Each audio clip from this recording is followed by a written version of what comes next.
Bismillahirrahmanirrahim. Assalamualaikum warahmatullahi wabarakatuh. Waalaikumsalam. Waalaikumsalam. Alhamdulillahirabbil alamin wa bihi nasta'inu ala umuri dunya waddin. Wassalatu wassalamu ala asrofil anbiya'i wal mursalin wa ala alihi wa sahbihi wa man tabi'ahu bi ihsanin ila yaumiddin. Alhamdulillah, segala puji hanya milik Allah atas berkat rahmat dan kasih sayangnya. Di Ahad malam ini ya kita bisa sama-sama berkumpul setelah sekian lama ya mungkin ya kita bisa akhirnya alhamdulillah di malam kali ini bisa kumpul. Tak lupa salawat dan salam kita curahkan kepada Nabi Muhammad SAW, Allahumma sholli ala berkat rahmat dan kasih sayangnya juga perjuangan dakwahnya sehingga kita sampai sekarang ini masih bisa merasakan nikmatnya iman dan Islam. Alhamdulillah. Akan teteh gimana kabarnya? Mbak Nabila, Kang Roni, Kang Kevin, Teh Via, Kang Rama, Kang Rofi, Teh Helvia, Teh Zairina. Masya Allah. Teh Malaya ya. Alhamdulillah. Oke, Alhamdulillah ya akan kita semua pada kesempatan kali ini Insya Allah kita akan bahas ya bukunya Dokter Asma ya. Nah, sebelum itu mari sama-sama kita luruskan niat kita, kita siapkan diri kita, hati kita sehingga bisa memaksimalkan agenda kita pada malam hari ini. Untuk itu mari sama-sama kita ucapkan basmalah. Bismillahirrahmanirrahim. Doa Sayyid istighfar ya. Allahumma anta rabbi la ilaha illa anta khalaqtani wa ana abduka wa ana ala ahdika wa wa'dika mastata'tu. A'udzubika min syarri ma sana'tu abu'u laka bi ni'matika alayya wa abu'u bi dzambi faghfir li fa innahu la yaghfiru dzunuba illa anta. Allahumma inni as'aluka ilman nafi'an wa rizqan thayyiban wa amalan mutaqabbalan rabbi zidni ilman wa rizqni rahman. Oke. Kayaknya udah pada nggak sabar ya, teman-teman semua ya. Nah, insya Allah kali ini kita akan bahas buku ya yang udah dibuat oleh Dokter Asma ya, karena sebelumnya juga ada eh, Zoom juga ya tanggal 9 kemarin nih. Apakah pada datang kita semua ya? Insya Allah, jadi insya Allah kita akan sama-sama bahas. Nah, insya Allah nanti ada readernya, ada Mbak Nabila ya. Nanti juga akan di-share screen sama Kang Roni. Aman, Kang? Oke, iya supaya lebih memaksimalkan lagi, mungkin kita akan langsung mulai aja ya. Aman, Mbak Nabila? aman. Oke, untuk waktu dan tempat dipersilakan.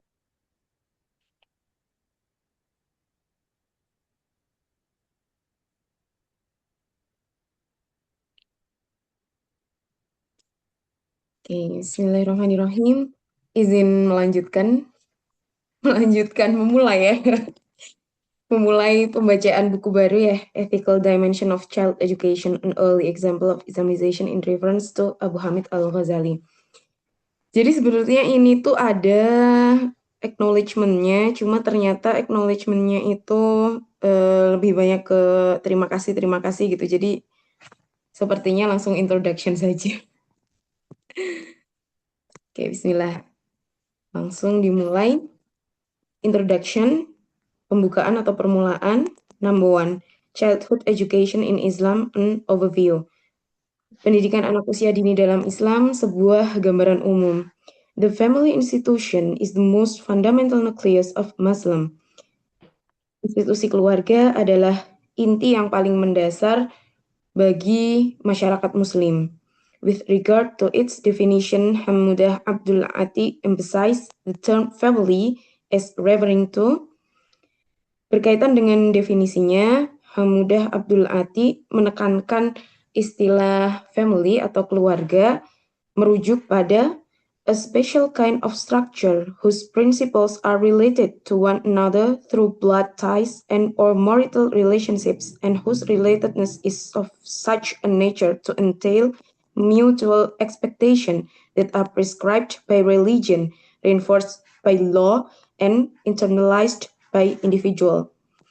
Suatu struktur khusus yang prinsip-prinsipnya saling terkait satu sama lain melalui ikatan darah dan atau hubungan perkawinan atau pernikahan, dan keterkaitan tersebut bersifat sedemikian rupa sehingga memunculkan mutual expectation, harapan timbal balik yang ditentukan oleh agama, diperkuat oleh hukum, dan diinternalisasi oleh individu. In Islam, mutual expectation in terms of rights and responsibilities among family members pertaining to lineal identity and maintenance, succession and affection, socialization of the young, security for the elderly, and maximization of effort to ensure family continuity and welfare are certainly prescribed by the religions. Dalam Islam, mutual expectation atau harapan timbal balik dalam hal hak dan tanggung jawab di antara anggota keluarga yang berkaitan dengan identitas dan pemeliharaan garis keturunan, suksesi dan affection, kasih sayang, sosialisasi generasi mudanya, keamanan bagi orang tua, dan memaksimalkan upaya untuk memastikan kelangsungan dan kesejahteraan keluarga tentu saja diatur oleh agama. Due to the limited scope of our inquiry, the discussion will thus focus on the religious and ethical domain of childhood education as one of the most crucial aspects of parental responsibility. Karena keterbatasan ruang lingkup penelitian kami, diskusi ini akan berfokus pada ranah agama dan etika pendidikan anak usia dini sebagai salah satu aspek terpenting dari tanggung jawab orang tua. Jadi sebetulnya ini tuh tesis yang ditulis oleh Dr. Asma. Halaman berikutnya. Nah, the family institution plays a pivotal role in transmitting the religious and ethical values of Islam, particularly at the early stage of a person's life. Lembaga keluarga memiliki peranan atau memainkan peranan penting dalam mewariskan nilai-nilai agama dan etika Islami, khususnya pada tahap awal kehidupan seseorang. One of the rights of children, according to the Prophet SAW, is the right to a proper education. Salah satu hak yang dimiliki oleh anak-anak menurut Nabi SAW adalah hak untuk mendapatkan edukasi yang baik atau pendidikan yang baik. It is the duty of a father to inculcate the proper education, yuhsina adabahu, in his son. Merupakan sebuah kewajiban ayah untuk menanamkan pendidikan yang baik pada anaknya. In Al-Atas interpretation, adab implies knowledge and right action. Dalam penafsiran Al-Atas, adab menyiratkan pengetahuan dan tindakan yang benar. Adab thus refers to the right action that springs from self-discipline founded upon knowledge whose source is wisdom. Dengan demikian, adab mengacu pada tindakan benar yang muncul dari self-discipline, disiplin diri yang didasarkan pada pengetahuan yang sumbernya adalah wisdom atau kebijaksanaan atau hikmah mungkin ya. Education is certainly impaired unless the knowledge that is acquired includes a moral purpose that activates the seeker of knowledge, the above conception of adab. Pendidikan tentu akan terganggu kecuali pengetahuan yang diperoleh mencakup tujuan moral yang mengaktifkan dalam diri seorang pencari ilmu konsep adab di atas.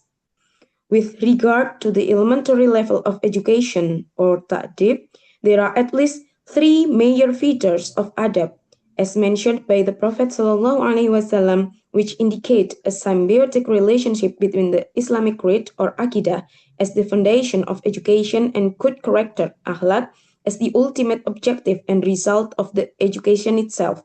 Number 1, love of Prophet ﷺ.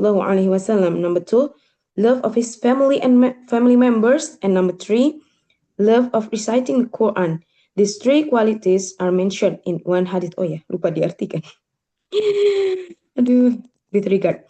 Berkaitan dengan tingkat pendidikan dasar dalam kurung yang dimaksud adalah ta'dib. Setidaknya ada 3 features. 3 ciri utama adab sebagaimana disebutkan oleh Nabi Shallallahu Alaihi Wasallam, which indicates yang menunjukkan hubungan simbiosis antara akidah Islam sebagai dasar pendidikan atau akidah itu ya, dan akhlak yang baik atau karakter. Kemarin dibahasnya karakter sebagai tujuan dan hasil akhir pendidikan itu sendiri. Ciri yang pertama adalah mencintai Nabi Muhammad SAW. Yang kedua, mencintai keluarga beliau. Yang ketiga, gemar membaca Al-Quran. These three qualities are mentioned in one of his hadith. 3 ciri-ciri tersebut disebutkan dalam hadisnya. Educate your children, adibuhu auladukum, in possessing the 3 qualities: love of your prophet, hub nabiyukum, love of his family, hub ahlul bait, and recitation of the Quran, qiraat al-Quran. Didiklah anak-anakmu agar sehingga memiliki 3 sifat. Yang pertama, mencintai Nabi. Yang kedua, mencintai keluarga beliau. Yang ketiga, mencintai keluarga beliau. Yang ketiga, membaca Al-Quran. Indeed, love of the Prophet Sallallahu Alaihi Wasallam is based on a true conviction that he is the perfect man, al-insan al-kamil, and the best model of conduct, sunnah, who not only received the revelation, the Quran, but was also guided by it. Indeed, sesungguhnya kecintaan pada Nabi Shallallahu Alaihi Wasallam didasarkan pada keyakinan yang benar bahwa beliaulah manusia paling sempurna atau insan kamil dan teladan perilaku yang terbaik atau sunnah yang tidak hanya menerima Al-Quran atau wahyu, tapi juga menerima atau dibimbing olehnya. The Quran and Sunnah then serve as a foundational framework for every sphere of human life, including familial rights and responsibilities. Quran dan Sunnah kemudian berfungsi sebagai kerangka dasar untuk setiap sendi-sendi atau bidang-bidang kehidupan manusia, termasuk hak dan tanggung jawab dalam keluarga. Family. Sampai mana tadi? Life, okay. Early socialization in a good environment, proper education and upbringing are undoubtedly the main parental responsibilities. Sosialisasi di usia dini dengan lingkungan yang baik, pendidikan yang baik, dan upbringing itu adalah pengasuhan yang tepat adalah tanggung jawab utama dalam sebagai orang tua. Sebagaimana dinyatakan dalam Al-Quran dan hadis. Proper education at an early age should begin with the inculcation of the Islamic creed or Aqidah as the foundation of good ethical conduct, which is portrayed in the Quran through the admonition of Luqmanul Hakim to his son. Pendidikan yang baik saat usia dini harus dimulai dengan penanaman akidah Islam yang digambarkan dalam Al-Quran melalui nasihat Luqmanul Hakim kepada his son, anak beliau. Behold, Luqman said to his son, admonishing him, "O my son, join not in worship others with Allah, for false worship is indeed the highest wrongdoing." Lalu Luqman berkata pada putranya sambil menasihatinya, "Wahai anakku, janganlah kamu menyekutukan Allah dengan sesuatu yang lain dalam ibadah. Sesungguhnya ibadah yang palsu ialah kezaliman yang paling besar." This followed by the inculcation of good ethical conduct and behavior through the enjoining of good and forbidding of evil. Hal ini kemudian diikuti atau disusul dengan penanaman etika dan perilaku yang baik melalui anjuran berbuat baik dan larangan melakukan kemungkaran atau nahi mungkar. Nanti dilanjutkan dengan Quran surat Luqman ayat 16 sampai 19 di halaman 4 awal. Oke, terima kasih Mbak Nabila. Sangat baik. Sama. Saya mau coba baca surat Luqman ayat 13 yang tadi dibaca artinya sama Mbak Nabila. A'udzubillahi minasyaitonirrajim. Wa iz qala Luqman libnihi wa huwa ya'idhuhu ya bunayya la tusyrik billah. Inna syirka la zulmun azim. Kalau kita masuk ke surat Luqman ayat 16 sampai 19 di buku tertulis 29 ya, tapi tadi Mbak Nabila udah cek bahwa sampai 19. Bismillahirrahmanirrahim. Ya bunayya innaha in taku misqala habbatin min khardalin fatakun fi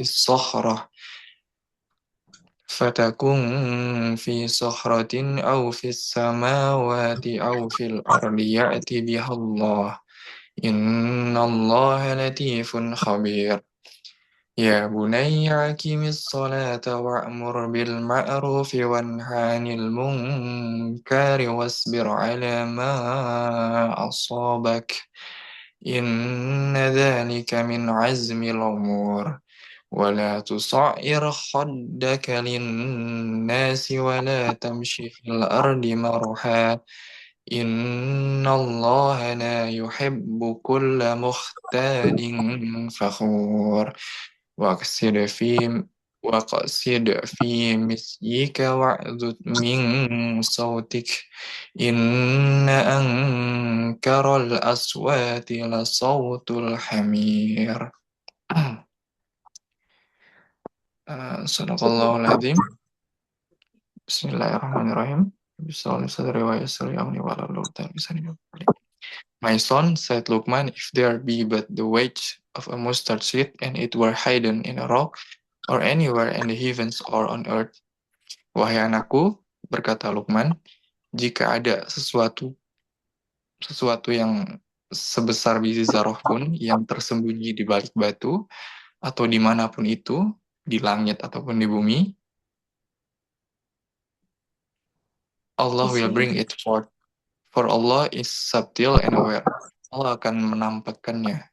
Dan sesungguhnya Allah adalah maha mengetahui yang tidak nampak dan yang nampak. Oh my son, establish regular prayer, enjoying what is just and forbid what is wrong. Wahai anakku, dirikanlah sholat, tegakkanlah sholat, utarakanlah yang benar itu benar, tegakkanlah keadilan, dan hindarilah perbuatan yang zalim, perbuatan yang salah. And bear with patience, constancy, whatever betide thee. Dan bersabarlah kepada apa-apa yang kamu hadapi, kamu dapat keadaannya.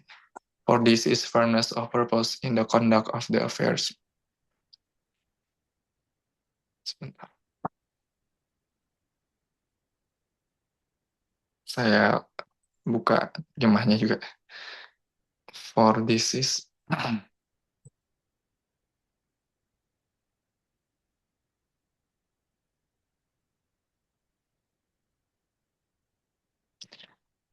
dan sesungguhnya Allah, demikian itu adalah hal-hal yang diwajibkan oleh Allah.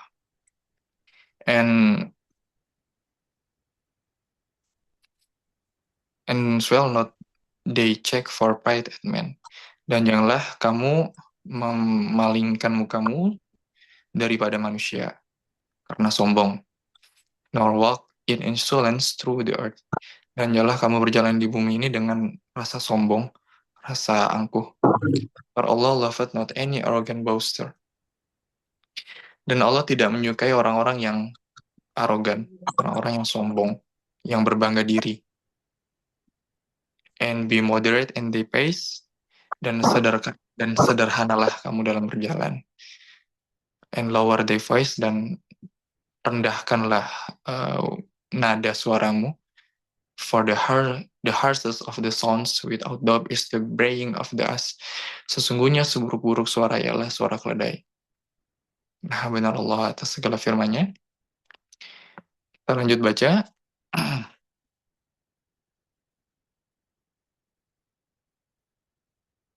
In one of his hadis, the Prophet Sallallahu Alaihi Wasallam said, dalam satu hadis, Nabi Sallallahu Alaihi Wasallam berkata, a father can confer upon his child no more valuable gift than good education or adab hasan.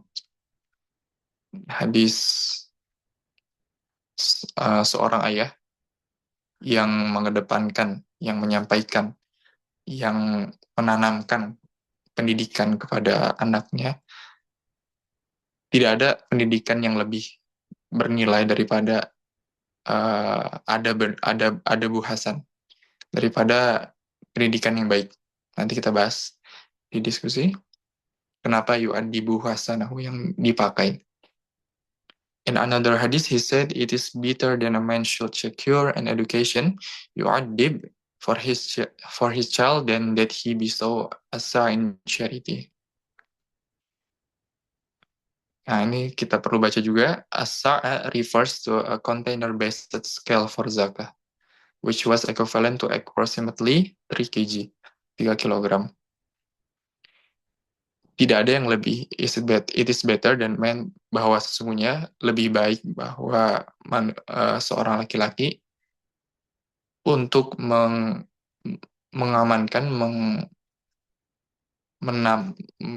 menanamkan pendidikan yu'adib kepada anaknya, for his child, dan ketika dia sedang dalam perlindungan in charity, yang kita baca di sini, yang itu refers ke base scale of zakat.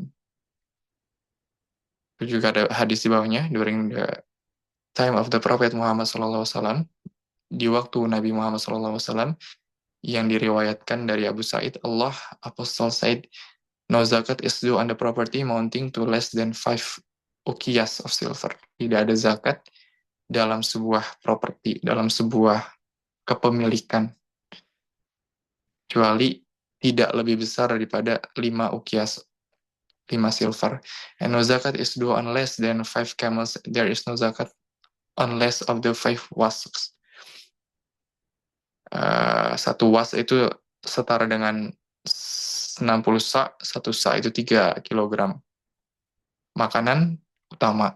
Jadi kalau misalkan kita di Indonesia, ya beras ya, 3 kilogram beras sebagai satu sa-nya itu. Kita balik lagi ke teks. The family is thus the foundation upon which as individual develops religious values and certain standards of ethical conduct in the process of forming an ideal personality, which represents the identity of the society as a whole.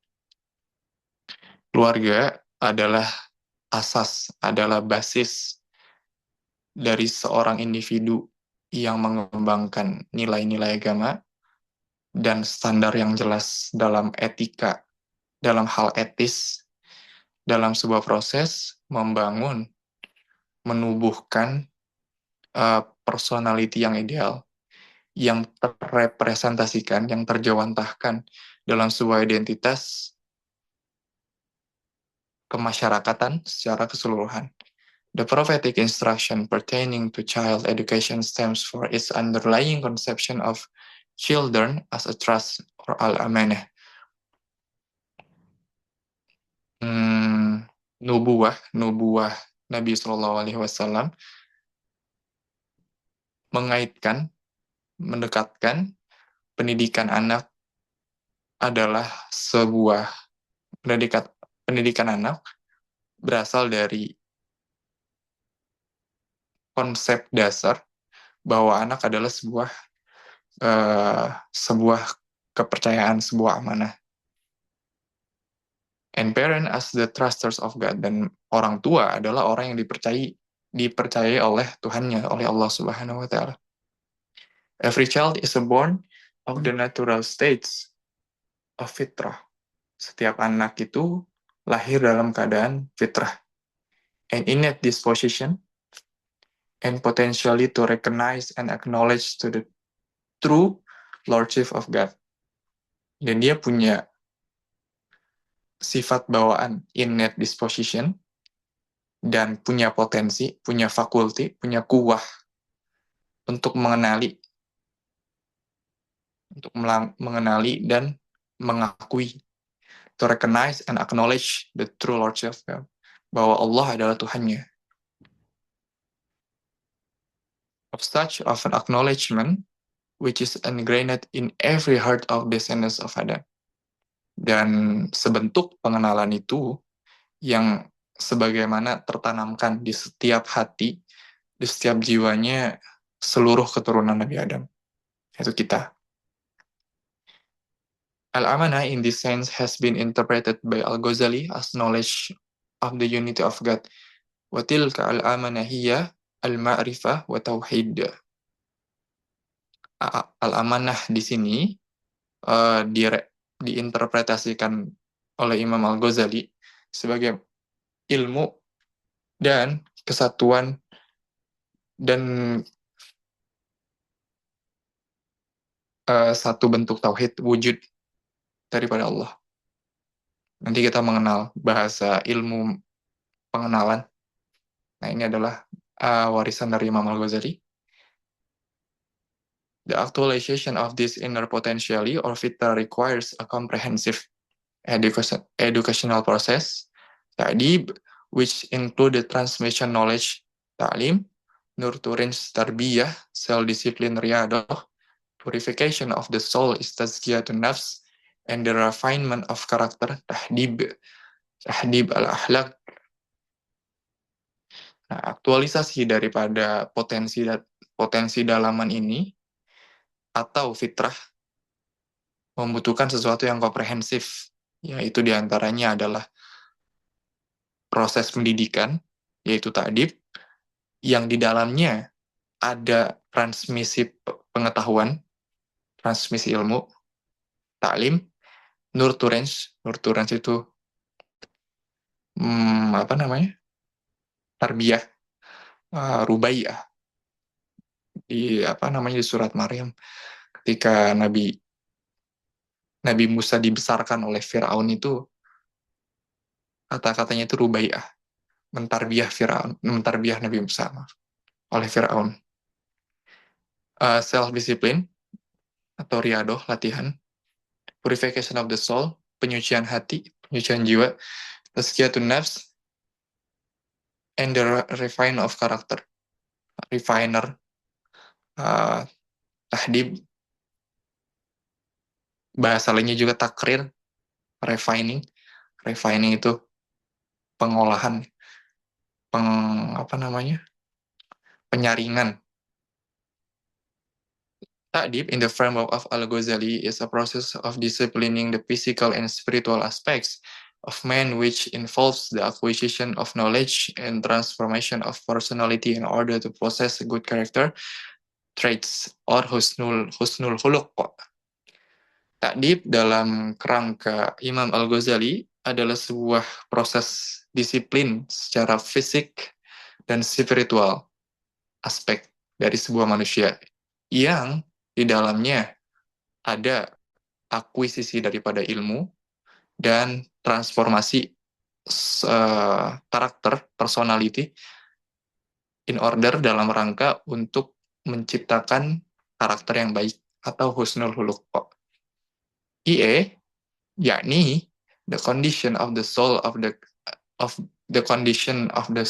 conform to the intellect and religious law of Syariah, akal wa syar, yaitu sebuah kondisi daripada jiwa yang mengkonfirmasi intelek dan religious law or syariah. Character formation thus become the focal point of education or ta'dib, particularly in the early years, due to child's imitative nurtures and his immaturity in reasoning.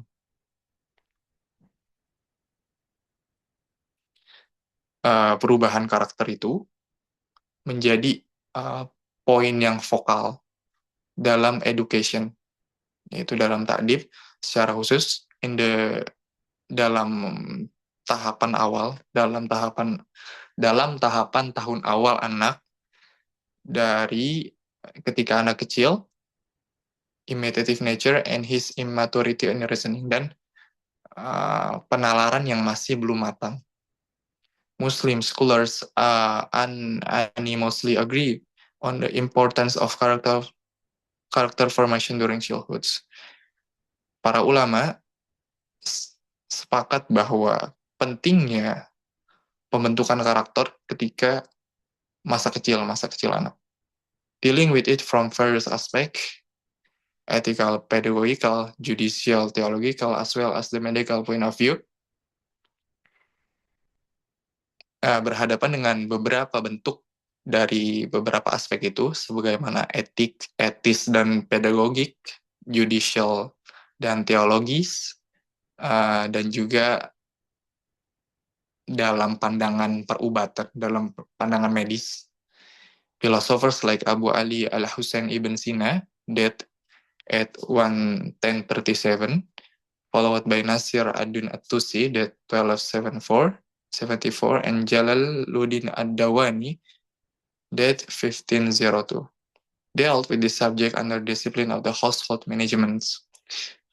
Ahli filosof seperti Abu Ali al-Husain ibn Sina, wafat 1037, yang diikuti pula dengan Nasiruddin at-Tusi, wafat 1274, dan Jalaluddin ad-Dawaini, wafat 1502, yang berhadapan dengan subjek di bawah disiplin daripada manajemen rumah tangga. Moral philosophers and Sufis like Ahmad bin Muhammad ibn Miskawayh and Abu Hamid al-Ghazali discuss childhood in their explication of ethics and morality, while jurists like Shamsuddin al-Sarakhsi, Qadihan, Ibn Hajar al-Haytami, and Ibn Qayyim al-Jawziyah highlighted their judicial points of view through legal opinions, fatwa concerning the rights of children, aspect of nursing and childhood rights. On the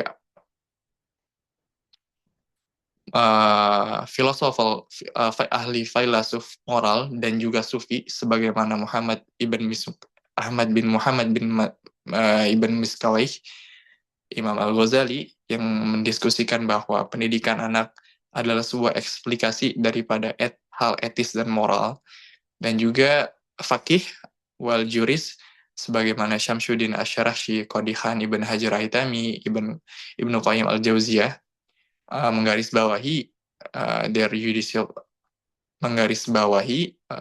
poin-poin judicial dalam pandangan hukum atau fatwa berkaitan dengan hak anak, aspect of their nursing and childhood rights. Hak anak, aspek-aspek dalam nurse, dalam mengasuhnya, dan pengembangannya. On the other hand, physicians like Abu Qasim al-Khalaf al-Zahrawi, Ibn al-Jazar al-Qayrawani, and Arif bin Sa'ad commented on this subject from their medical point of view. Di lain hal, physicians sebagaimana Abu al-Qasim Khalaf al-Zahrawi, Ibn Jazar al-Qayrawani, dan juga Arif bin Sa'ad memberikan komentar daripada bidang medis. Despite their distinct approaches, they unanimously agree on the fact that character formation is of utmost priority, warranting serious focus during the early childhood development. In fact, di samping begitu banyaknya pendekatan yang berbeda, mereka secara tidak langsung menyepakati bahwa mengembangkan karakter anak adalah hal yang benar-benar penting dan memerlukan fokus yang serius di masa tumbuhnya anak di tahapan-tahapan awal. In fact, Muslim philosophers like Ibn Sina, At-Tusi, and Al-Dawani suggested that the process of character formation should begin as soon as the waning stage.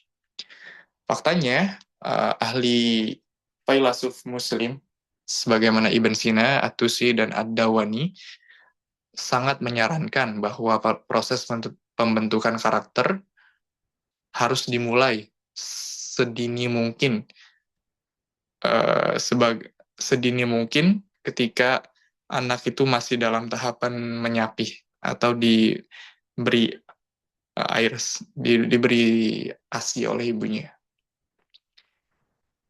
Alhamdulillah Rabbil Alamin. Kita selesai bacanya. Ini sebelum saya lupa, di halaman 6, di halaman 6 bawah, ketika masuk ke bagian medis ya. Dan di sana ada tulisan physicians like Abu Al-Qasim Khalaf Al-Zahrawi. Physician di masa dulu sebenarnya, dan di masa sekarang seharusnya itu masih berkaitan dengan ilmu medis gitu. Jadi ilmu medis ini, ilmu medis sekarang ya modern, karena memang yang nggak kebanyakan ilmu medis kan hanya mendiagnosis hal-hal yang tampak ya, hal-hal yang zohir ya. Maka itu sebenarnya nggak beda jauh dengan physicians. Jadi physician ini jangan dianggap sebagaimana ahli fisika ya. Sebenarnya ahli fisika ya ahli. Dokter juga bisa dikatakan ahli fisika gitu, karena dia ahli pada hal-hal yang fisik gitu, yang tampak. Begitu. Alhamdulillahirrahmanirrahim. Kita udah selesai baca introduction. Sebenarnya masih ada lagi nih, the need for Islamization. Tapi untuk kita bahas secara garis besarnya tentang child education ini, yang nggak bisa dibilang cukup sih. Tapi ini nggak bisa dibilang cukup untuk sekarang, tapi dalam kerangka diskusi yang cuma 2 jam ini, ya insya Allah ini sudah lebih dari cukup buat banyak banget yang bakal kita bahas. Gitu ya. Di samping teman-teman nanti kan ada punya pengalaman, misalkan dari bidang pendidikan, dari bidang medis. Tadi kan kalau Puan Asma menyebutnya ada etis pedagogikal, ada judicial teologis, sama medical. Syukur-syukur kita punya orang-orang yang ahli di bidang etis pedagogikal gitu, biar kita bisa nyambung. Judicial sama teologis, sama juga ahli kedokteran. Nah, di samping itu juga kan banyak ilmu yang lain nih, yang teman-teman juga mungkin punya, tapi nggak terlalu banyak disinggung di sini ya. Kita bisa bahas di sini. Dalam tradisi keilmuan kita, dalam frameworknya Imam Al-Ghazali, khususnya, dan juga Prof. Alatos. Gitu. Mungkin sesi diskusi ini saya coba kembalikan dulu ke Teh Aisyah. Jadi mungkin teman-teman ada yang mau menanggapi dulu dari apa kira-kira yang bisa diambil dari yang Teh Nabila tadi baca dan saya baca. Ya, terima kasih banyak buat Mbak Dabila dan Kang Kevin ya yang tadi sudah membacakan bersama-sama. Nah, tadi kan udah sama-sama ya kita read aloud gitu. Jadi kita baca sama-sama. Nah, barangkali nih dari Akang Teteh sekalian ingin nih merespon gitu ya atau ingin berpendapat boleh banget ya. Nah, tadi kan sempat lumayan ya panjang ya beberapa part-partnya. Nah, ini boleh ada yang mau menanggapi ya misalkan boleh banget ya. Teh Pia, Teh Sekar, atau Teh Kilah. Nah, Teh Zainab, Kang Rama boleh nih.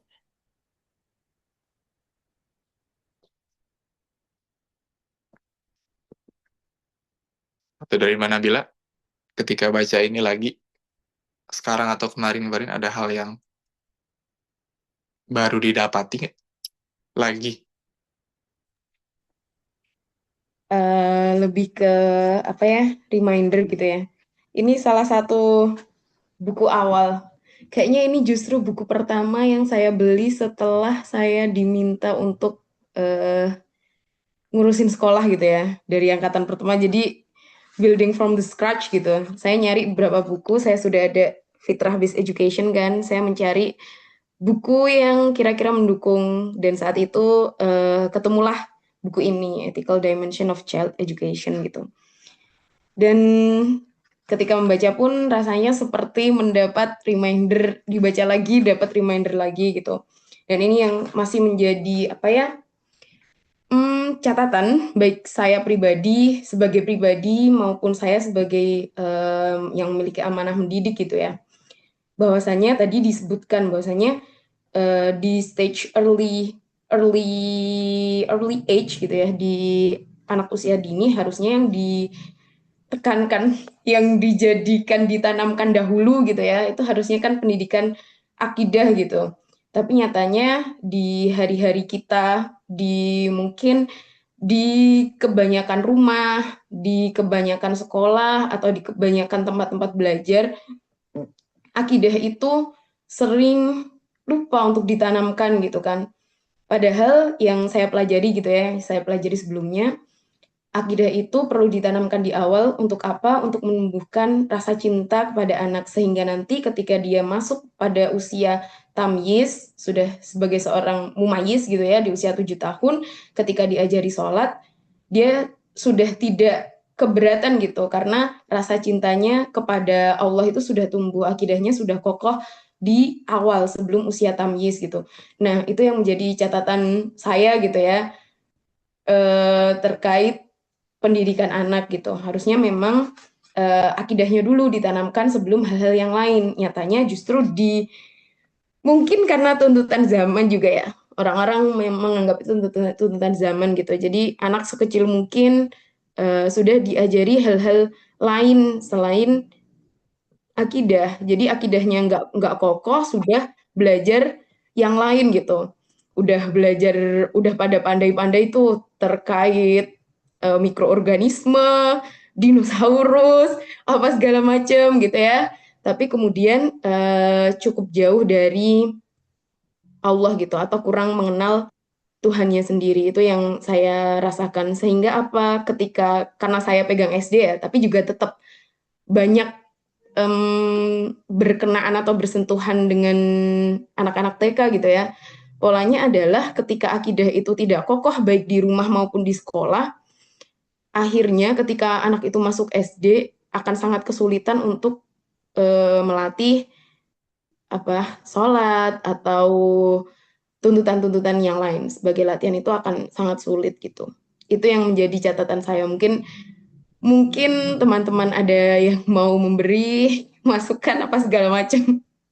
Itu catatan saya ketika saya membaca ulang lagi bagian awal buku ini. Itu sih, Oke, Vin. siap. Makasih, Mbak. Ya, itu penting ya.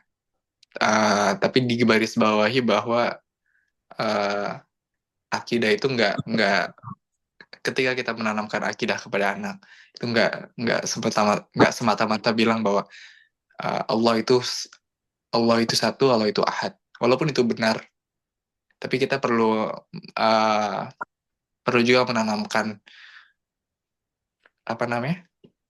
Kalau di bahasan How to Read the Book kemarin tuh, kita perlu menumbuhkan aspek-aspek jasmaninya, aspek-aspek rohaninya, aspek-aspek akalnya, supaya ketika kita bilang Allah itu ahad, Allah itu satu ya, hal-hal yang berkaitan dengan akidah, ilmu-ilmu alatnya itu siap juga gitu untuk mencapai itu. Jadi nggak sekedar konsep yang mengambang gitu, bahwa misalkan Allah itu satu, Allah itu ahad. Gitu. Jadi di samping kita memenuhi aspek-aspek lainnya, ya kita perlu insaf juga, kita perlu paham juga bahwa kita memenuhi aspek lainnya itu untuk menguatkan akidah anak itu sendiri gitu. Akidah kita sebenarnya tentunya. Ketika kita kuat akidahnya, intinya ketika kita punya sesuatu ketika kita mau memberi ya, menanamkan akidah, kita pastikan bahwa kita pun udah tertanam kuat ya, akidahnya. Ya walaupun nggak kuat-kuat banget ya, ya sering diulang-ulang, sering ditadaburi, sering diistighfari lagi, baru kita tanamkan, baru kita Misalkan in case kita masih terjerembab ke dalam satu maksiat lagi ya, kita istighfari lagi, kita taubat lagi, kita tanamkan ke anak-anak kita. Karena kita nggak, karena di waktu sekarang ya, misalkan di umur kita, apalagi teman-teman ada yang udah berkeluarga, kita nggak bisa tiba-tiba stop aja gitu. Oh saya udah nggak merasa pantas nih buat hal ini karena saya udah ngelakuin satu maksiat, dua maksiat gitu. Itu udah bukan masanya lagi gitu. Ketika kita malah berhenti ya, itu juga satu kesalahan juga gitu. Itu akan jadi dosa juga. Jadi ya yang sering saya katakan ke diri saya, even ketika kita melakukan maksiat ya, itu kita mesti akui ya, kita mesti admit dan kita mesti ya taubat dan langsung dibarengi dan kebaikan. Barengi dan kebaikan, dan di luar sana, di society as a whole, tetap kita melakukan hal yang baik gitu. Itu sih. Itu komen saya. Eh, Terus, mau nanggapin. boleh, boleh. Tapi agak ini sih, agak agak nggak terlalu sesuai dengan yang disampaikan Kevin. Cuman ya ada hubungannya dikit mungkin ya. Terkait penanam akidah tadi ya, kita emang nggak bisa ngasih konsep ke anak-anak bener, maksudnya karena saya juga ngerasain sendiri gitu loh. Ketika menanamkan akidah ke anak, itu ternyata ketika saya cari tahu, belajar, ketemu di komunitas-komunitas yang semuanya udah ibu-ibu punya anak gitu ya, saya yang nggak punya anak sendiri gitu, tapi anak orang udah banyak gitu. Itu ternyata ada cara yang menarik yang mungkin ini sudah eh, nggak banyak dilakukan oleh orang tua atau pendidik di zaman sekarang gitu. Yaitu adalah pergi ke alam, kemudian menanamkan akidah-akidah itu lewat lewat alam gitu ya. Membaca alam, membaca alam gitu ya. Jadi Allah itu maha maha pencipta, selain maha pencipta, Allah itu maha mengatur. Bayangkan kalau misalnya nih ke sawah gitu ya. Bayangkan ini ada kerang kecil-kecil aja tetap bisa hidup loh. Siapa yang jagain? Allah. Gimana caranya ngasih makan? Akhirnya mereka akan berpikir dan kemudian mereka semakin penasaran, berpikir, penasaran. Jadi mereka itu apa ya?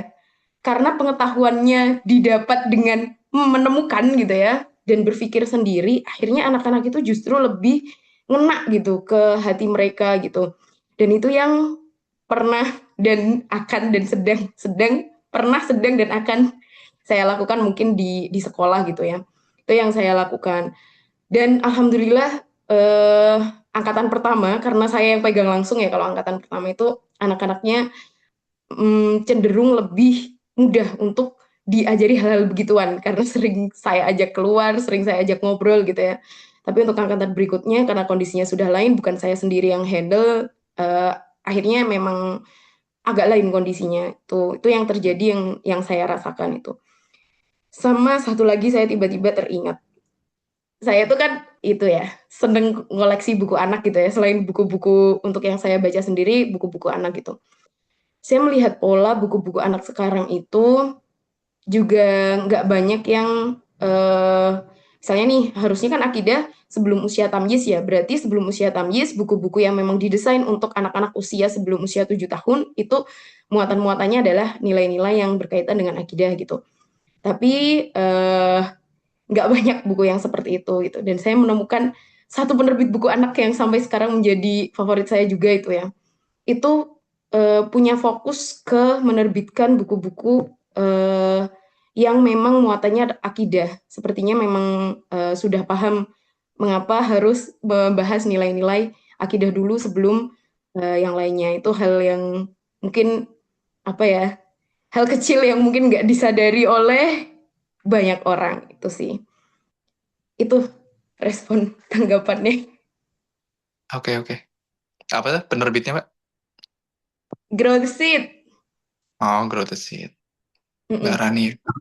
Mm-mm. Cool. Ya, betul, betul, betul.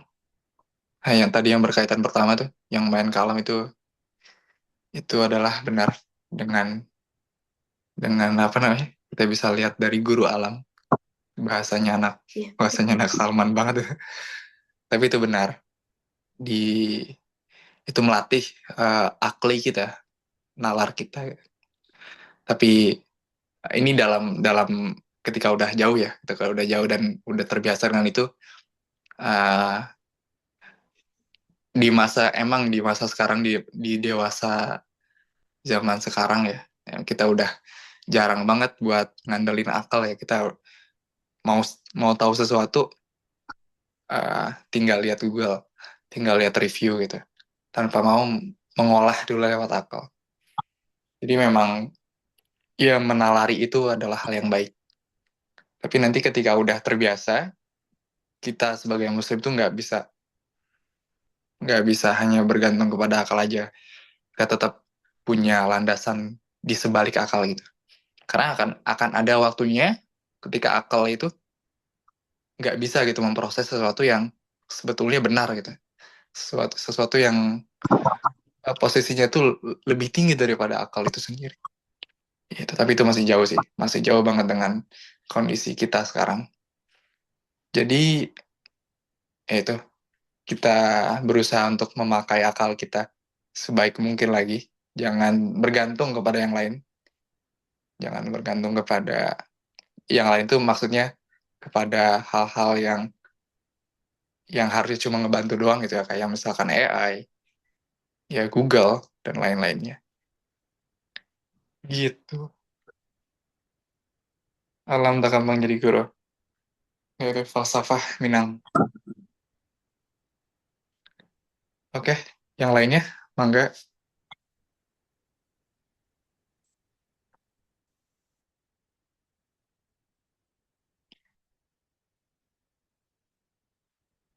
Dari moderatornya, dari Teh Aisyah, ada tanggapan?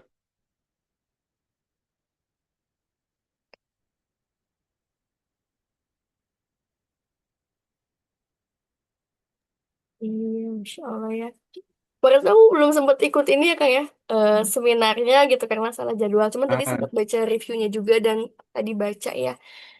Memang bagaimanapun ya pas di bagian awal tuh kan ya tentang keluarga ya. Jadi emang pondasi awal pembentukan anak gitu ya.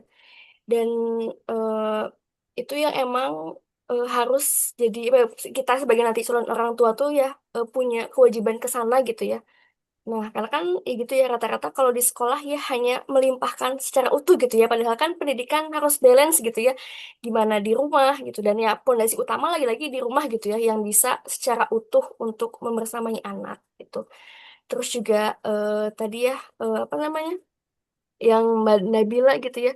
Tentang penanaman akidah gitu ya. Dan juga ya sih diskusi gitu ya sama anak. Itu tuh benar-benar yang bukan hanya sekedar kayak eh, praktikal gitu ya. Karena kan rata-rata kalau anak-anak ya praktikal doa, yuk, ya mungkin itu pembiasaan yang baik ya. Nah, tapi juga harus tetap kita itu ya menanamkan kecintaan gitu ya dengan diskusi dan ngajak anak untuk berpikir gitu ya. Dan kita pun eh, menanamkan kecintaannya gitu ya.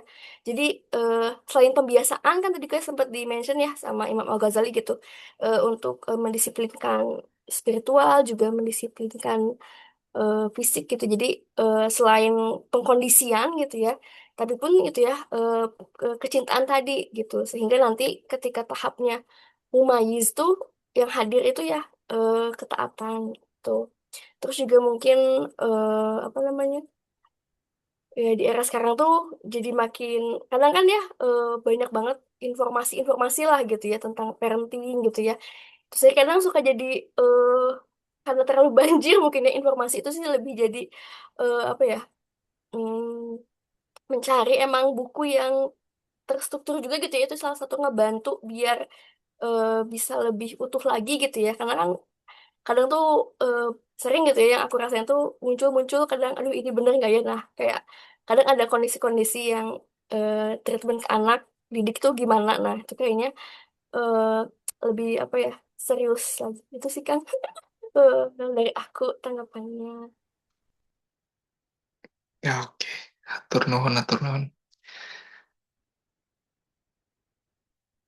Dari yang lain, yang kemarin agak ramai itu di grup diskusinya berkaitan tadi kan dibahas juga diskusi sama anak Intan ya, Teh Intan. Apakah ada di sini Teh Intan? Atau ada yang kenal Teh Intan itu siapa? Soalnya itu nama baru bagi saya, terutama bagi kita yang BBC. Temanku. Nah, dari Malang. Iya, Insya Allah, Masya Allah. enggak sih. Kayaknya Solo deh. Film Solo, terus nikah sama anak kami Malang, terus sekarang di Malang. Hmm, dianya kami Solo gitu. Solo Iya, UNS. kami Solo juga. Iya, UNS, UNS. Masya Allah, Masya Allah. Dia punya komunitas komunitas juga ya, sign apa Iya, gitu. iya kayaknya ya. Iya. Dia ini eh jual buku-buku anak, tapi kayaknya fokusnya, oh enggak sih, ada yang buku-buku lokal juga. Banyak-banyak buku-buku buku impor. Jadi buku-buku dari luar negeri gitu. Buku cerita luar negeri, buku reference. Ya ya. Kemarin Jadi, dia udah kontak kita. hmm, Insya Allah kita kalau ada yang bisa dikolaborasikan, kalau kedepannya kita bakal ngadain suatu barang. Insya Allah. Teh Intan. Dari yang lain, dari Teh Kilah mungkin yang sudah motoin bukunya. Baiklah. Assalamualaikum teman-teman. Sebenarnya Waalaikumsalam. aku benar-benar nyimak kepotong-kepotong sih. Tadi mohon maaf tadi nyambi nyambi nyetrika, nyambi jemur dan sebagainya.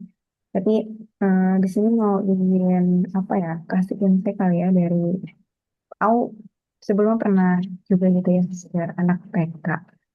Jadi memang usia usia anak-anak itu sekitar 4-5 tahun gitu ya 4-5 tahun. Mereka memang sangat terpesona gitu ya dengan kebaikan-kebaikan. Jadi ketika mereka dikenalkan gitu ya dengan yang namanya kebaikan Allah, itu kayak yang sangat semangat sekali gitu ya teman-teman yang waktu itu pernah aku pegang gitu ya beberapa bulan. Terus belakangan memang sebenarnya kalau aku kembali berkaca lagi dari uh, pemikirannya salah satu guru di Salman, Bang Aat. Mungkin teman-teman pernah dengar gitu ya. Nah, Bang Aat ini juga eh, apa ya, pernah menyampaikan kalau misalnya salah kalau misalnya pendidikan iman atau pendidikan akidah itu enggak relevan diajarkan sama anak-anak gitu ya. eh, Anak-anak. Karena apa? Karena justru sebenarnya ketika kita orang dewasa menganggap bahwa iman itu abstrak gitu ya, neraka surga itu sesuatu yang nggak bisa dijelasin sama anak-anak gitu ya. Tapi sebenarnya karena memang usia anak-anak itu adalah penuh imajinasi gitu ya, justru mereka akan dengan sangat mudah gitu ya menangkap apa namanya pesan-pesan abstrak gitu ya, nilai-nilai akidah yang memang itu tuh eh, perlu diimajinasikan gitu ya. Eh, Cenderungnya eh, mungkin ya orang tua hari ini, mungkin juga orang tua kita, orang tua aku misalnya gitu ya, orang tua aku itu tuh apa ya menganggap bahwa pendidikan iman itu diajarkannya tuh di sekolah atau mungkin di pengajian-pengajian yang padahal sebenarnya pengajian-pengajian waktu zaman kecil dulu tuh ya eh, kita hafalan ya hafalan sifat-sifat Allah gitu ya nama-nama Allah Asmaul Husna terus ngaji Iqra sampai juz amma Al-Quran gitu ya dan sebenarnya untuk yang memang benar-benar pendidikan imannya itu sendiri itu tuh kurang gitu ya untuk disampaikan di sana di apa ya di pengajian-pengajian dulu gitu ya bahkan untuk sekedar apa ya siroh Nabi aja ngenalin kisah hidup perjalanan Nabi aja, itu tuh kalau di tempat pengajian aku kecil tuh itu nggak ada gitu kan. Jadi bagaimana kita, oh ya, jadi bagaimana dulu gitu ya, mau bisa bener-bener eh, merasakan keterpesonaan terhadap iman dan Islam itu sendiri gitu ya. Sedangkan eh, am apa ya, anggapan orang-orang dewasa saat itu, ya mungkin orang tua aku juga, bahwa ya pendidikan tinggi itu abstrak, padahal sebenarnya tadi ya, kalau misalkan balik lagi kata banget mungkin tadi nyambung juga sama Teh Nabila. hmm, Anak-anak tuh kalau misalkan diajak ke alam itu tuh ya sekalian aja dimotivasikan kalau misalnya taman ini adalah taman-taman surga loh gitu kan. Jadi eh, kalau misalkan ini adalah taman di dunia seindah ini, taman di surga lebih indah lagi loh gitu kan. Kayak apa sih yang bikin kita bisa menikmati keindahan taman-taman di surga? Di situ kan bisa disampaikan lagi gitu kan. Apa namanya? eh Apa namanya? Hmm, jadi lebih terpesona lagi gitu ya untuk melakukan kebaikan-kebaikan, karena memang fitrahnya tuh kayak yang masih fit in dengan kebaikan-kebaikan gitu loh. Jadi kayak yang mereka lebih eh, apa ya, eh, lebih bisa mengaktualisasikan eh, keterpesonaan dirinya gitu untuk melakukan kebaikan-kebaikan. Itu sih eh, satu yang di sini aku coba eh, cukup relevan gitu ya dengan apa namanya yang disampaikan sama Bang At. Kalau misalkan usia anak-anak tuh eh, anggapan yang mayoritasnya salah kalau misalnya anak-anak diajarin tentang iman yang abstrak. Justru sebenarnya usia anak-anak tuh yang memang masih abstrak gitu. Jadi kayak yang ya udah diimajinasikan aja gitu. Ini peran penting orang tua juga sih untuk sebelum apa ya, sebelum mendidik ya perlu apa ya, kita perlu mendidik fitrah kita terlebih dahulu gitu kan. Itu juga yang mungkin tadi di namanya sama Teh Nabila ya, baca buku Fitrah Based Education, Fitrah Based Life, atau kalau misalkan Bang Aat sendiri nulis buku nama judulnya Menumbuhkan dan Merawat Fitrah Keimanan. Di situ memang secara garis besar ya mau nggak mau ya harus kitanya dulu gitu ya sebagai orang dewasa, sebagai calon orang tua ya, apa ya, menginternalisasikan uh, fitrah yang mana itu sendiri sih. Walau alam bisawab. Terima kasih banyak teman-teman yang sudah mendengarkan. Ya, oke, makasih Tekila. Ya, setuju. Dari yang lain mungkin kita perlu perlu suara dari laki-laki selain saya. Karena di tadi bagian awal yang dibaca Mbak Nabila, halaman 2 tuh, itu emang yu'addibu, yu'addibahu ahsanuhu itu emang itu kewajiban kewajiban utamanya seorang ayah untuk apa, menanamkan proper education, nggak sekedar good education tapi proper education, education yang benar-benar tepat gitu untuk anak gitu. Dari yang udah beneran jadi bapak aja, Kang Rama, ada yang bisa disampaikan atau wejangan buat kita?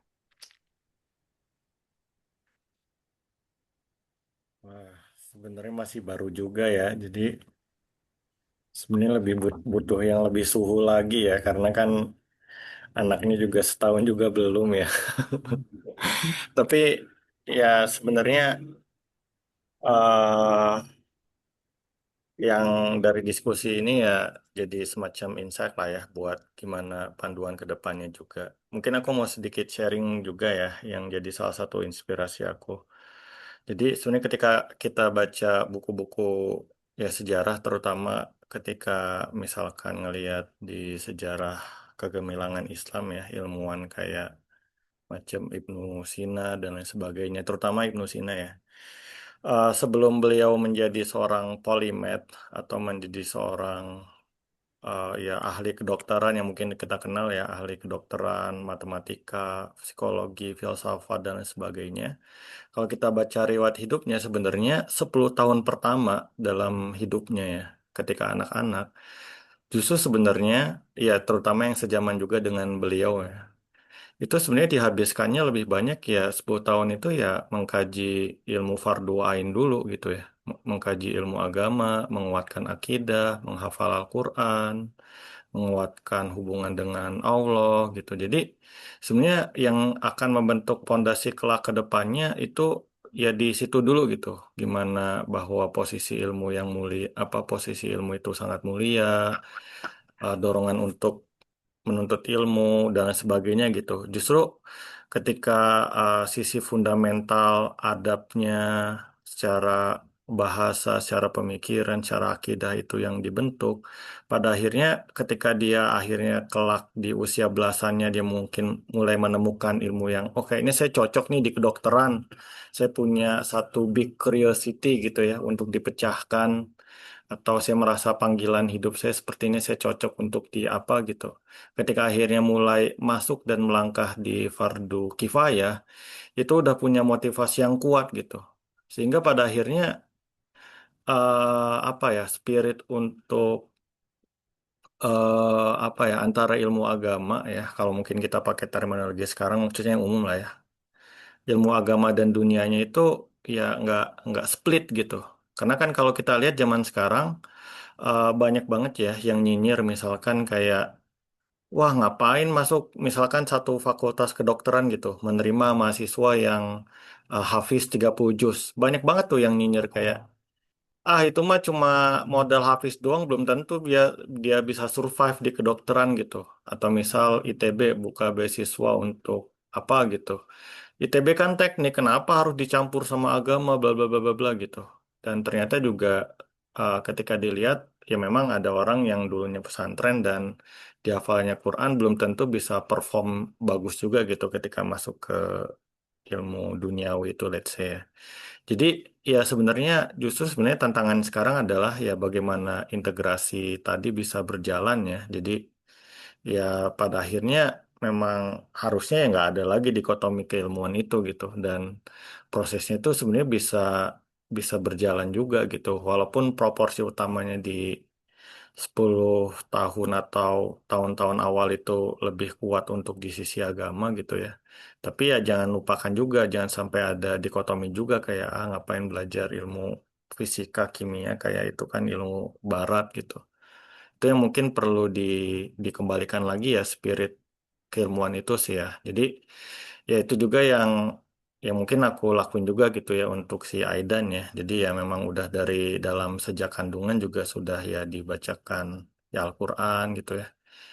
Eh, tapi juga ya buku-buku pengetahuan umum juga gitu ya ketika lahir juga jadi ya memang dipaparkan untuk ya literasi secara umum dan ya terutama akidah dan agama juga ya. Jadi bisa punya pondasi yang kuat gitu dan juga tentu stimulus berdasarkan usia juga ya kan sekarang masih kecil ya nanti kan berjenjang lah setiap tahun tentu punya kurikulumnya dan penguatan dari yang buku ini jadi panduan juga ya buat silabus dan kurikulum ke depan lah tidak-tidaknya mungkin untuk pendidikan di rumah dan nanti juga kalau nyari sekolah ya kalau emang sekolah ya nggak homeschooling itu emang yang bisa memenuhi kriteria dan jalur lah yang memang sudah dicontohkan di ya bagaimana Islam itu secara pendidikan.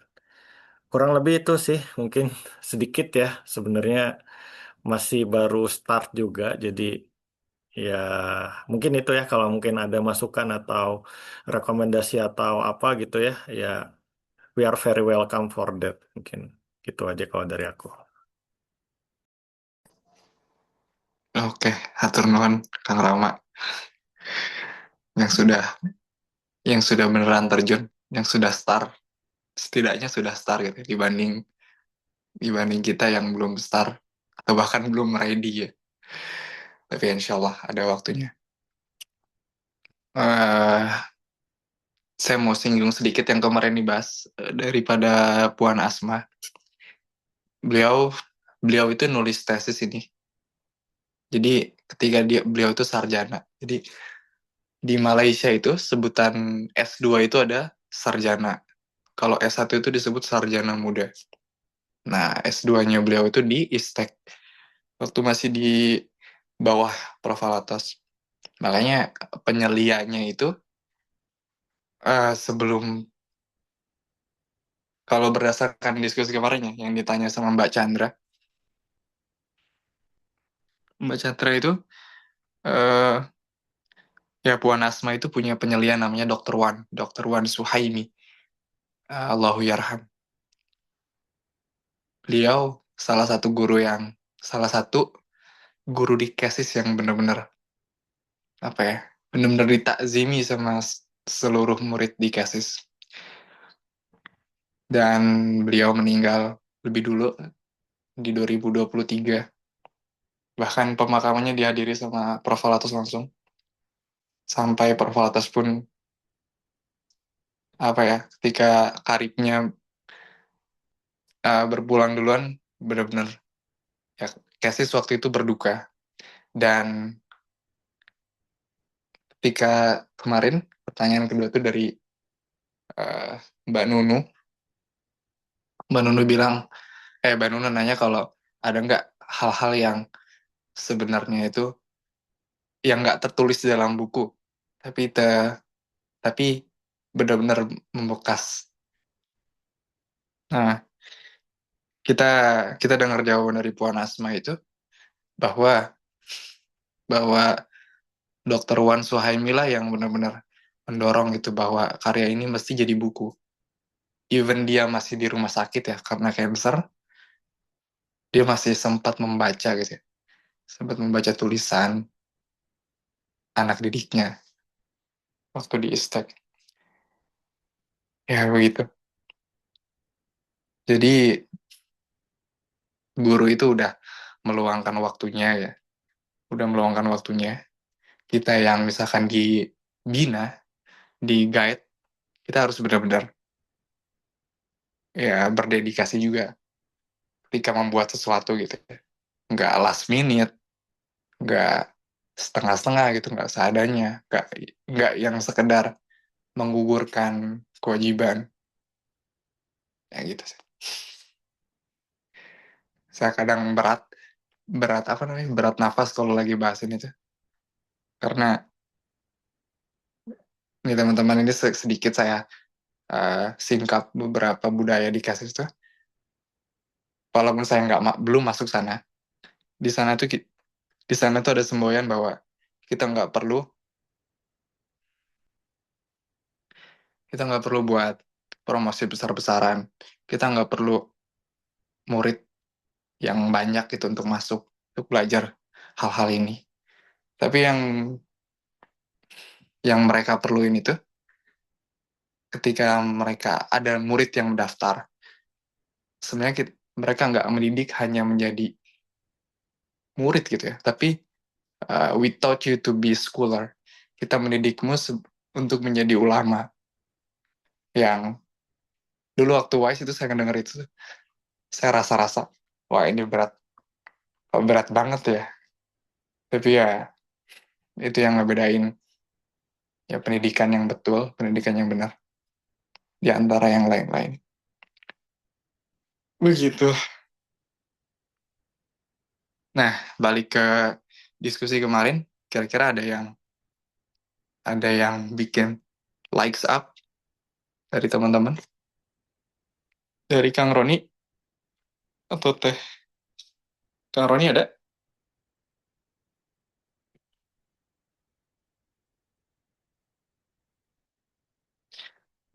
Atau dari Teh Soy?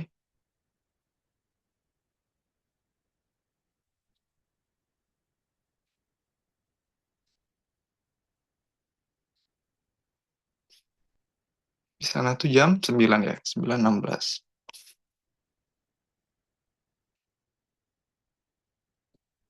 Dari yang lain, dari Teh Sekar,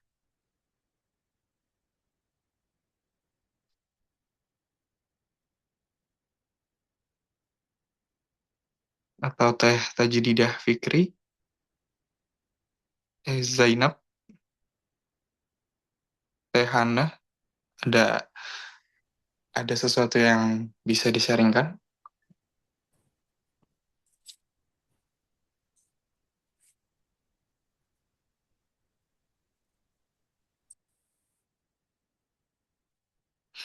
Mangga Teh Soy.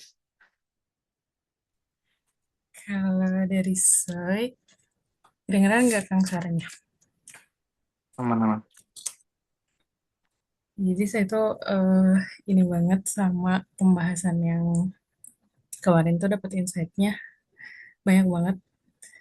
Dan salah satunya adalah gimana pembentukan akhlak itu dipengaruhi sama faktor-faktor ya waktu itu dikasih taunya.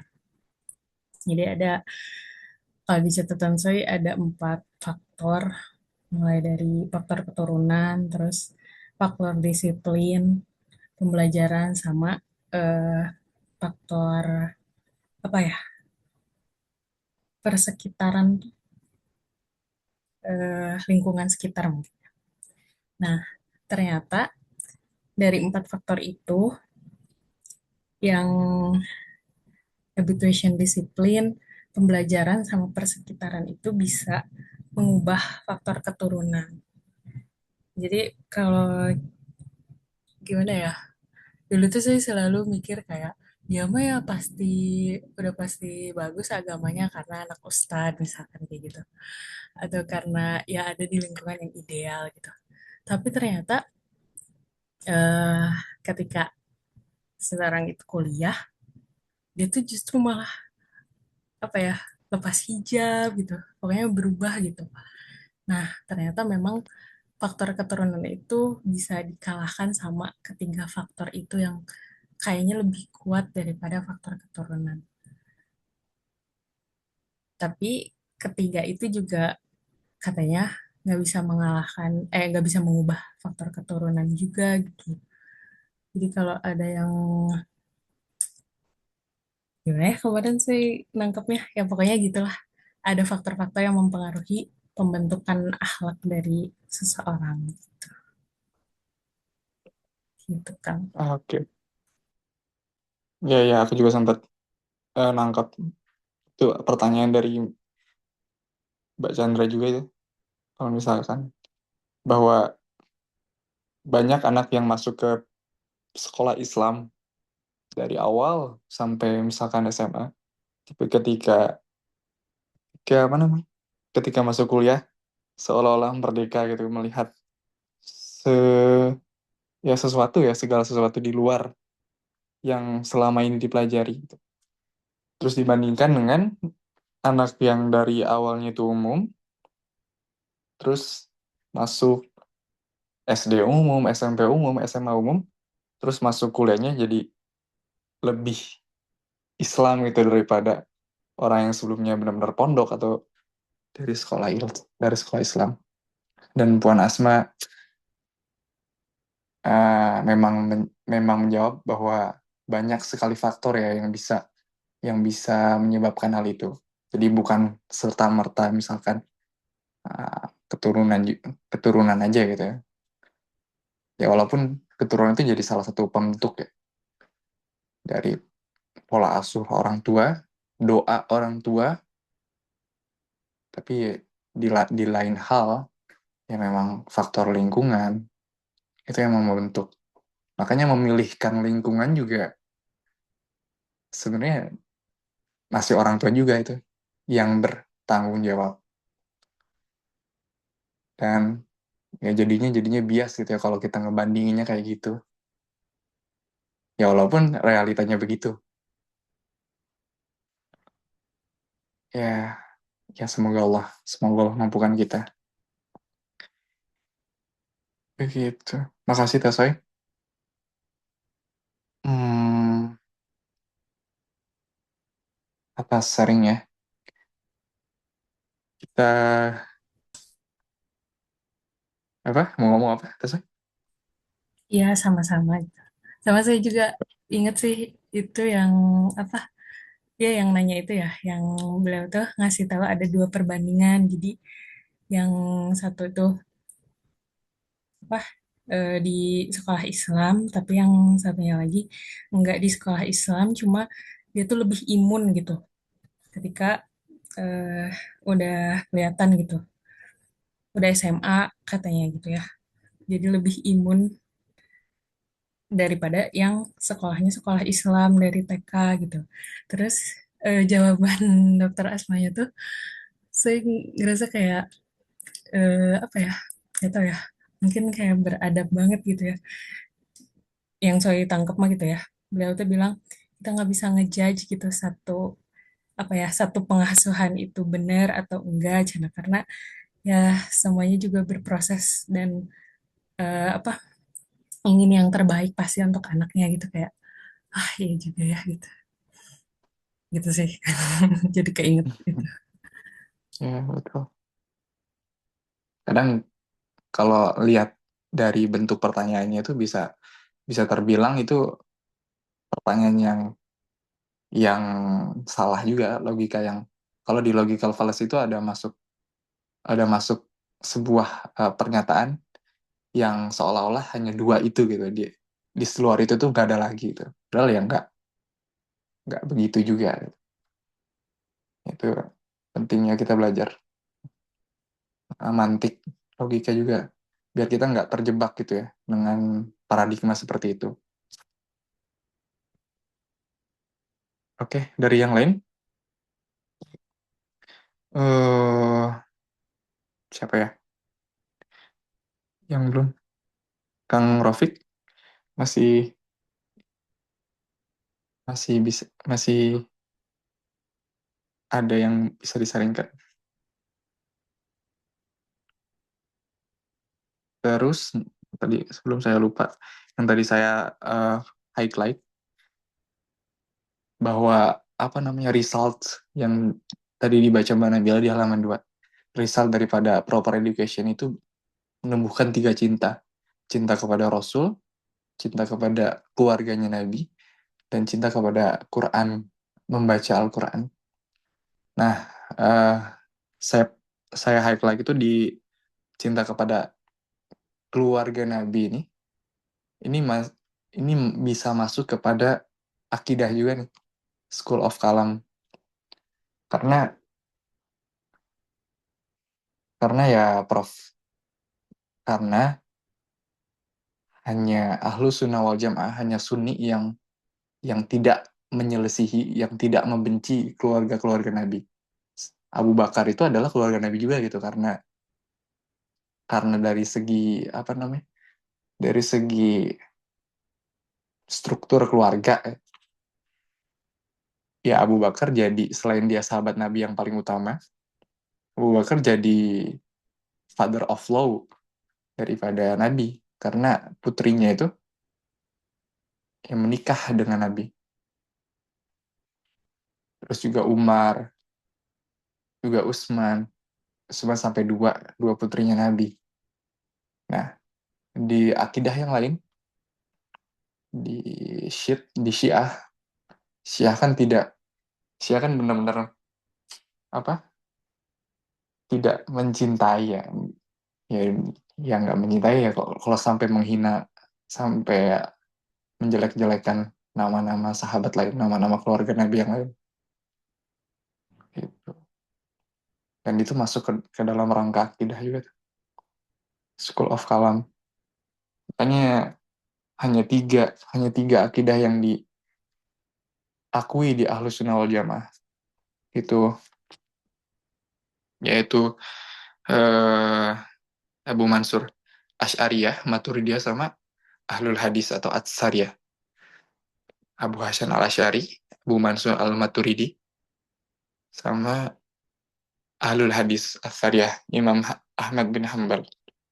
Di luar daripada itu, walaupun hanya misalkan nggak suka dengan keluarga Nabi itu the part of the akidah juga, yang itu singkatnya begitu. Makanya the result of education, the proper education ya. Kalau pendidikan yang dibawakan itu tidak berujung kepada itu ya, itu bisa berpengaruh juga kepada akidah kita. daripada School of Kalam kita. Begitu kurang lebihnya.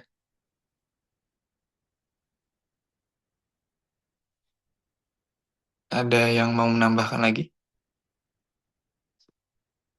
Dari Kang Roni? Kang Roni, aman Kang Roni? Nih, kemarin sempat ikut apa pembahasannya sama Dokter Asma dan sempat tanya juga gitu terkait sebelum apa ya, kesiapan para orang tua belum mendidik anak karena banyak eh,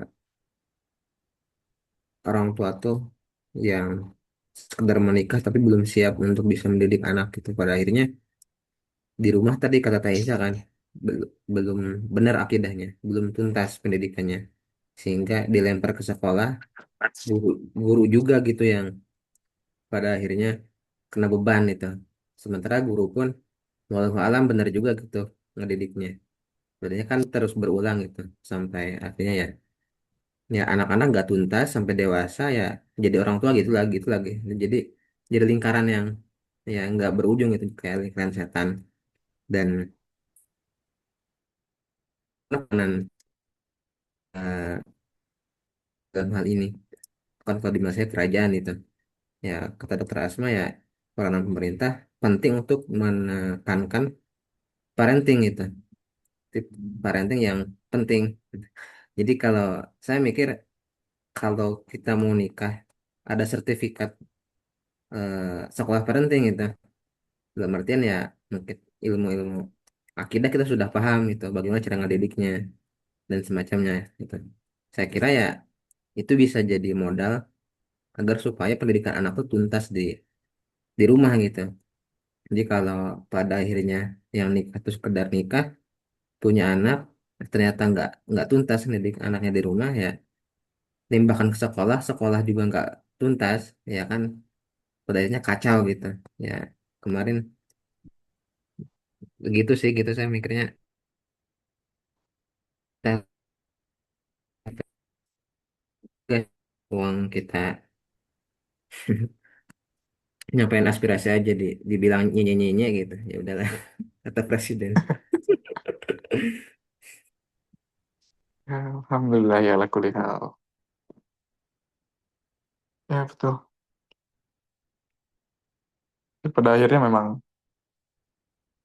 Pada akhirnya ya mendidik orang tua itu sendiri yang lebih penting daripada mendidik anak. Karena yang akan mendidik anak itu orang tua. Makanya makanya di apa namanya? Di Lubuk Kata itu nggak bosan-bosan ya bilang bahwa pendidikan itu adalah kewajiban orang dewasa. Belajar adalah kewajiban seluruh seluruh manusia. Tapi pendidikan itu kewajibannya orang dewasa untuk menumbuhkannya, untuk membentuknya. Mau, mau belajar apa aja gitu.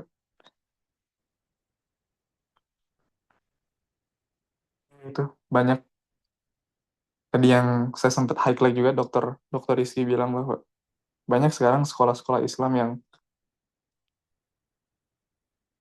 apa ya jadi malah hanya hanya apa menjual nama Islam gitu ya dengan nanti akan keluar jadi hafal 5 juz, hafal 10 juz, tapi dengan biaya yang fantastis gitu.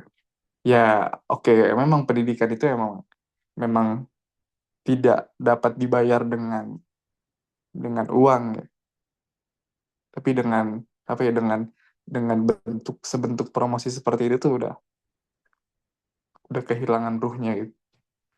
Dan benar kata Puan Asma tuh memang ini kalau mau benar-benar diperbaiki ya, ini semua pihak itu harus turun, semua semua punya perannya masing-masing dari pemerintah, masyarakat, pendidik, siswanya sendiri sama orang tua dari siswa pun harus turun tangan.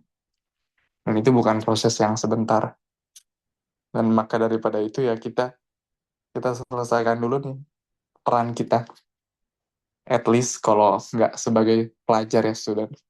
sebagai yang akan mengajari nantinya.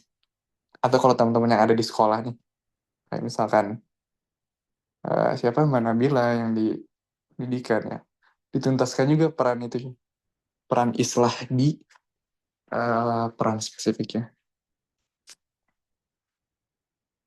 Gitu. Nah, boleh Mbak Nabila. Nah, saya sepakat sekali memang, maksudnya pendidikan itu mau nggak mau juga terpengaruh oleh kebijakan-kebijakan yang diputuskan oleh pemerintah juga ya. Dan saya juga ngerasa, karena saya juga di sekolah gitu ya, hari-hari ngadepin wali murid gitu, ada aja ininya, itunya, segala macam protesnya gitu ya.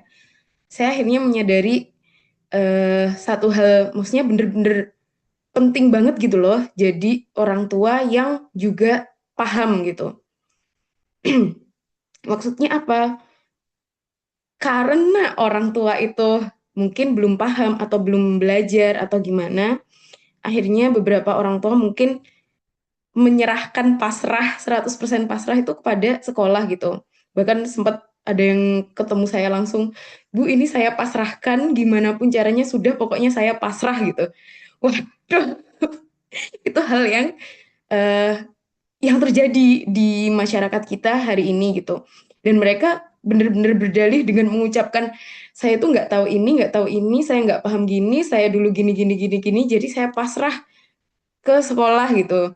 Kalau di sekolah kami tuh nyebutnya gini, pasrah gelondongan gitu, kayak kayu gelondongan gitu kan, ya udah bener-bener gelundung aja gitu. Jadi bener-bener itu yang terjadi di masyarakat kita hari ini gitu ya. Dan yang saya rasakan betul gitu ya, pernyataan bahwasanya harusnya yang mendidik itu ketika kita punya kewajiban mendidik generasi muda, maka kita sebagai orang dewasa haruslah mendidik diri kita sendiri dulu. Itu juga hal yang sangat saya rasakan sekali ketika kemudian bener-bener ngurusin pendidikan gitu ya. Dan akhirnya dengan segala carut marut yang sudah saya alami beberapa tahun ini gitu ya, banyak pikiran segala macam, akhirnya saya benar-benar merasa perlu gitu. Sebetulnya ketika di sekolah atau mungkin di lingkungan pendidikan yang lain gitu ya, yang perlu diajari menurut saya pribadi loh ya, menurut saya pribadi selama beberapa tahun ini ngurusin sekolah, yang jauh lebih perlu dididik itu memang orang tuanya. Bener seperti waktu kita belajar The Art of Reading itu ya. Yang lebih perlu dididik itu orang dewasanya. Karena orang dewasa yang terdidik itu bisa mendidik generasi mudanya. Dan itu yang mungkin akan sulit gitu. Saya nggak tahu kalau budayanya di kota kayak gimana, menerima kegiatan-kegiatan parenting itu seperti apa gitu ya. Tapi kami di desa itu hal-hal apa kegiatan-kegiatan parenting itu bukan menjadi sesuatu yang penting gitu. Jadi ketika dihadirkan pembicara hebat, pembicara keren gitu ya, kita udah effort serius-serius gitu. Yang datang cuma berapa gelintir gitu ya. Sepertiganya aja nggak ada gitu kan. Ternyata kesadaran untuk itu juga tidak tumbuh gitu. Akhirnya kayak rasanya tuh capek berjuang sendiri gitu di sekolah itu. Kayak di sekolah tuh menggebu-gebu ngajarin anak gini nih, pulang sampai di rumah udah lupa lagi gitu ya. Kalau anak-anak yang memang kontrol dirinya sudah baik gitu ya, maksudnya secara usia dia sudah matang, kemandirian, kontrol diri sudah baik, itu mereka sudah bisa mengontrol kayak misalnya di sekolah diingatkan, Allah memberi kita mulut untuk berbicara yang baik, jadi tidak boleh digunakan untuk mengumpat misalnya. Kalau anak-anak yang kontrol dirinya baik, dia nggak akan mengumpat di rumah gitu ya. Tapi kalau anak-anak yang kontrol dirinya buruk itu baik itu hanya di sekolah saja gitu ya. Di rumah sudah lain cerita gitu. Artinya memang benar sekali salah satu pernyataan Dr. Asma kemarin ya terkait pentingnya lingkungan itu juga harus menjadi concern penuh kalau di masa depan kita diamanahi anak gitu ya, memilihkan lingkungan yang baik. Dan bukan berarti kemudian dijauhkan ya jangan sampai nggak tahu realitas gitu ya, itu juga berbahaya juga, cukup tahu tapi mereka sudah punya boundaries atau batasan-batasan yang kuat dan tegas gitu. Itu sih yang saya catat dari, oh ada satu lagi. Satu lagi ini penting dan sepertinya jarang dibicarakan gitu ya. Kalau misal nantinya ini juga berkaitan dengan pendidikan gitu ya. Saya beberapa tahun ngurusin sekolah akhirnya saya menemukan satu kesimpulan gitu. Ternyata milih sekolah buat anak itu kayak nyari jodoh gitu ya. Visinya sama, ininya ini harus sesuai lah seenggaknya nilai-nilainya sama gitu ya. Karena kalau nanti beda atau beda cara pandang, beda ini, beda itu segala macam dan hanya menganggap sekolah itu cuma belajar matematika, IPAS, Pancasila apa segala macam cuma kayak gitu tuh aduh sayang sekali itu bukan itu gitu. Jadi emang benar-benar harus milih-milih betul serius gitu ya pesan saya kepada teman-teman semuanya gitu. Kalau Kang Rama sama Tevia membuka opsi untuk homeschooling, nah itu juga luar biasa sekali, keputusan yang luar biasa sekali gitu karena memang mencari sekolah yang sesuai dengan nilai-nilai atau pemahaman yang sudah terbentuk dalam diri kita itu memang sangat sulit. Itu sih catatan-catatan penting saya. Terima kasih. Oke, Mbak Nabila. Terima kasih. Eh, saya balikin ke Teh Aisyah. Oh ya, semakin malam ternyata semakin banyak juga ya. Alhamdulillah ya. Eh, Insya Allah ya, akan teteh semua makasih banyak ya untuk kesempatan kali ini ya. Banyak banget tadi pembelajaran, banyak banget insight dari akan teteh semua ya. Dan semoga eh, menjadi pembelajaran ya juga bekal untuk kita semua. Alhamdulillah. Kan Kevin mau dilanjut lagi Kang atau eh, Cukup kayaknya. ya mungkin juga ya udah semakin malam ya di sini. Udah setengah 10 lebih ya, Insya Allah ya. Sekali lagi, jazakumullah khair ya akan teteh yang sudah hadir, menyempatkan, memberikan pandangannya. Mbak Nabila juga Kang Kevin ya yang sudah membacakan tadi. Sekali lagi, jazakumullah khair. Semoga tidak ada yang tertinggal dari sininya selain kebaikan, menjadikan bekal dan pembelajaran untuk kita semua. Oke, akan kita semua, mari sama-sama kita tutup agenda malam hari ini dengan mengucapkan hamdalah. Alhamdulillahirabbil alamin. Istighfar, astagfirullahaladzim, astagfirullahaladzim, astagfirullahaladzim. Dan doa kafaratul majelis, subhanakallahumma wa bihamdika asyhadu an la ilaha illa anta astaghfiruka wa atubu ilaik. Sekali lagi terima kasih banyak Akang Teteh. Selamat istirahat. Wassalamualaikum warahmatullahi wabarakatuh. Waalaikumsalam warahmatullahi Assalamualaikum warahmatullahi wabarakatuh. wabarakatuh. Terima kasih Teh Aisyah dan teman-teman.